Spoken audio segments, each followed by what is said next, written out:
नमस्कार दोस्तों, मैं हूँ रोमा और आप देख रहे हैं न्यूज़ नशा। दोस्तों, आज हम जिन मुद्दों पर बात करेंगे, शुरुआत में मैं आपको बता देती हूँ। आज पीएम मोदी ने बहुत बड़ी रैली निकाली जम्मू में और साथ ही कहा कि जम्मू की ये आखिरी रैली है, जबकि तीसरे चरण के चुनाव अभी होने बाकी हैं। और उन्होंने पुराने मुद्दों को भी उठाया, जैसे सर्जिकल स्ट्राइक। इसके साथ ही कश्मीर की राजनीति और विकास पर भी बात करेंगे। हम आज के प्रोग्राम में साउथ कश्मीर के कुलगाम जिले में एक बार फिर से एनकाउंटर हुआ, इस पर भी बात करेंगे।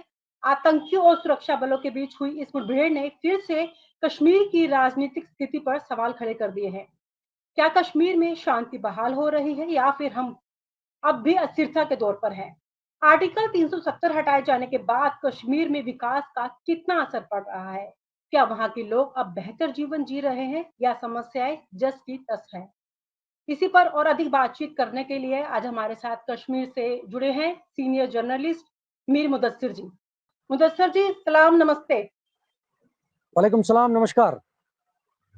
आज पीएम मोदी जी की रैली जो जम्मू में निकाली गई, कैसा रही वो रैली? इसके बारे में आप पहले मुझे बताएं।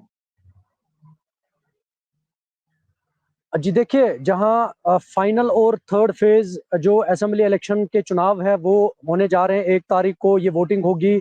इसमें कुछ हिस्सा जो है जम्मू प्रोविंस का है और कुछ हिस्सा जो है कश्मीर प्रोविंस का है। आज भी इसमें कश्मीर के 3 जिले हैं और बाकी जो है वो डिस्ट्रिक्ट जम्मू में फॉल करते हैं।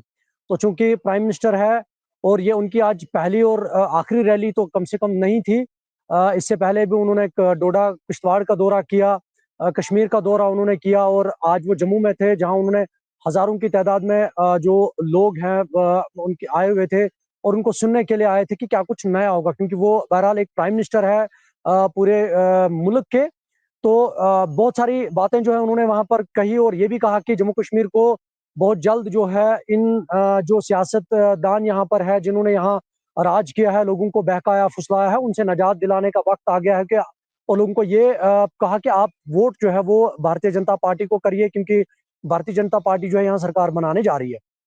जहां आपने बात की, आपने एनकाउंटर की भी बात की तो मैं आपको ये बताऊं, आज जो है जनूबी कश्मीर जो जिसको हम साउथ कश्मीर कहते हैं, वहां का एक जिला है कुलगाम, जो अक्सर सुर्खियों में रहता है। तो वहां आज जो है एक झड़प हुई सिक्योरिटी फोर्सेस और मिलिटेंटों के दरमियान, क्योंकि पिछले कुछ दिनों से इस पूरे इलाके को कॉर्डन ऑफ किया गया था और जो सर्च ऑपरेशन था वो मिलिटेंट्स के खिलाफ कंटिन्यूसली चलाया जा रहा था। तो आज जो है जब सिक्योरिटी फोर्सेस उस सस्पेक्टेड जगह पर पहुंचे जहां उनको लग रहा था, तो अचानक से मिलिटेंटों ने फायर किया और ये पता चल गया कि मिलिटेंट यहाँ पर छुपे हैं। पूरा इलाका ऑलरेडी कॉर्डन था, तो भागने की कोई गुंजाइश थी नहीं वहां पे मिलिटेंट्स की। तो बहरहाल काफी मशक्कत, काफी वक्त लगा, क्योंकि रेजिडेंशियल एरिया है वहां पे। ये जी। अड़ीगाम एक गांव है, महज 7-8 किलोमीटर डिस्ट्रिक्ट हेडक्वार्टर से ये दूर है और जो ये ब्लॉक दिवसर इलाका पड़ता है वहां से 1 किलोमीटर की दूरी पर ये इलाका पड़ता है। तो वहां security forces, Jammu Kashmir police, paramilitary forces को आज एक बहुत बड़ी कामयाबी मिली और 2 मिलिटेंट जो है वो मार गिराए गए इस एनकाउंटर में। हालांकि इनिशियल फायरिंग में जो पुलिस अफसर हैं, उनके साथ में फौजी जवान हैं, वो कुछ जख्मी हुए। लेकिन जहां हमने बात की है आईजीपी कश्मीर विजय कुमार बिरदी से, उन्होंने कहा कि इलाज उनका चल रहा है हॉस्पिटल में और वो स्टेबल है। तो अभी ये आज की रैली पे हम बात करते हैं जो पीएम श्री नरेंद्र मोदी ने आज जम्मू में की। तो हजारों की तादाद में लोग वहां पर थे। लेकिन जो हम्म। पॉलिटिकल इसके अलावा जो पॉलिटिकल पार्टीज जम्मू में है, बीजेपी को छोड़कर, उन्होंने ये कहा कि कश्मीर में बीजेपी को रिजेक्ट किया गया है, अब वक्त आ गया है जम्मू वालों को बीजेपी को रिजेक्ट करने का। क्योंकि बहुत सारे मुद्दे, अगर हम शिवसेना बाला साहब ठाकरे जो पार्टी है उनकी जम्मू कश्मीर यूनिट की बात करेंगे, नेशनल कॉन्फ्रेंस है, कांग्रेस है, पीडीपी है, या जो दीगर सियासी जमातें जो छोटी बड़ी पार्टियां हैं, जम्मू कश्मीर अपनी पार्टी है, गुलाम नबी आजाद की डेमोक्रेटिक प्रोग्रेसिव आजाद पार्टी है, तो उन सब ने जो है पिछले कुछ दिनों से ये कहा जा रहा है, जब से सेकंड फेज जो है कश्मीर में या जम्मू के कुछ जिलों में खत्म हुआ है, तो उस पर यही बातें हो रही है कि कश्मीर में अब तक जो रिपोर्ट्स आ रही हैं उनके बकौल, यानी जो सियासी लीडर कह रहे हैं कि कश्मीर में टोटली जो है रिजेक्ट कर दिया गया है बीजेपी को। अब वक्त है जम्मू के लोगों को भी कि वो अभी भी समझें कि भारतीय जनता पार्टी ने जम्मू कश्मीर के हित में कोई काम नहीं किया। कई पॉलिटिकल लीडर्स का यह भी मानना है जम्मू में कि अगर 370 हटाई गई तो वो सिर्फ फायदा जो है एक पार्टी को मिला है, ना कि आम लोगों को उससे कोई फायदा हुआ है।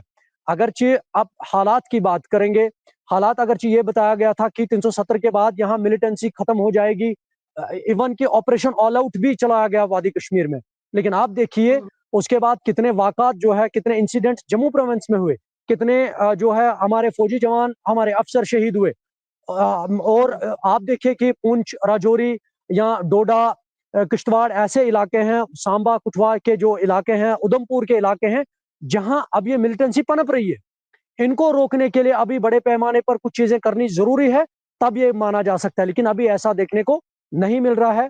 वादी कश्मीर में हालात जो है, आज भी आप देखिए कि एनकाउंटर होना महज 8 किलोमीटर की दूरी पर डिस्ट्रिक्ट हेडक्वार्टर से होना, तो ये अपने आप में एक सवाल खड़ा करती है कि अगर आप कह रहे हैं कि 370 हटाने के बाद यहाँ पर हालात ठीक हुए हैं, हाँ, आप पथराव बंद कर, आपने जो पथराव बंद किया उसमें आपको जम्मू कश्मीर के लोगों ने साथ दिया।